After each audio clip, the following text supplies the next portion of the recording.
இனிய மார்க்கத்தை இந்த நிகழ்ச்சியை தயாரித்தவங்களுக்கு நன்றி. அதாவது நீங்கள் இப்போ சொன்னீங்க, நாங்கள் முன்னாடி பல இவங்கள்ட்ட கேட்டப்ப அவங்க பெரியவங்க சொன்னாங்க, ஆணினுடைய விழா எலும்புல இருந்தால் பெண்கள் உருவானாங்க அப்படின்னு சொன்னாங்க. ஆனால் இப்போ அதாவது பெண்கள் உருவானாங்க அப்படின்னா அவங்க வந்து நீங்கள் முஸ்லீமில் தெரியும், பெண்களுக்கு வந்து தனிப்பட்ட ஒரு இதெல்லாம் கொடுத்துருக்கீங்க, கொள்கைகள்லாம் இருக்குது.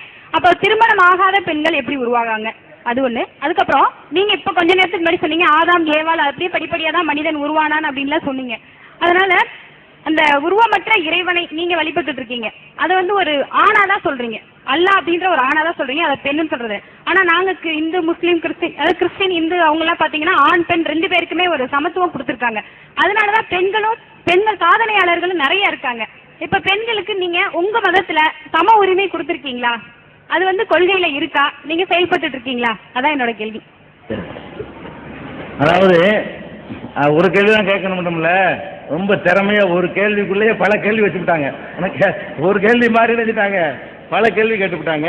ஆனால் ஒரு கேள்வி தான், ஒரே விஷயத்தை தான் அப்படி பல பிரிவாக கேட்டுருக்குறாங்க. இப்போ கடவுள் வந்து ஆம்பளை மாதிரி கடவுள் வந்தான் போனான்னு சொன்னான்னு சொல்கிறோம். வேறு வேறு மார்க்கங்கள்ல எல்லாம் கடவுளில் கூட நினைச்சிருக்கிறாங்க ஆண் கடவுள், ஒரு சிவன் இருந்தா, ஒரு பார்வதி, ஒரு சரஸ்வதி, ஒரு லட்சுமி, ஒரு விஷ்ணுன்னு இப்படி ஆம்பளை பொம்பளை மாறிலாம் இருக்குது. பாதி ஆம்பளை பாதி பொம்பளை எல்லாம் கூட இருக்குது. அர்த்தநாரீஸ்வரர்லாம் என்ன செய்யுது, பாதி சைடு ஆணும் பாதி சைடு பெண்ணுலாம் அப்படிலாம் கொடுத்துருக்குறாங்க.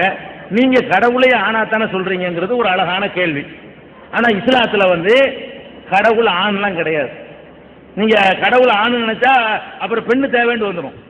இஸ்லாமிய நம்பிக்கை பிரகாரம் கடவுள் என்பவன் ஆணும் இல்லை பெண்ணும் இல்லை, அதான் இஸ்லாமிய நம்பிக்கை.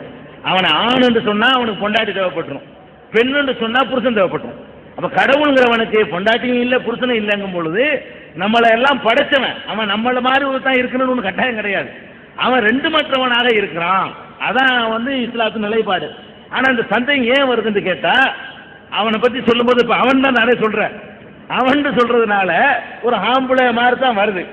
அதனால தான் அப்படி சொல்கிறான், கடவுள் சொன்னானு கடவுள் இருக்கிறான் அப்படின்னு சொல்லும் பொழுது இருக்கிறாள்னு சொல்வது இல்லை.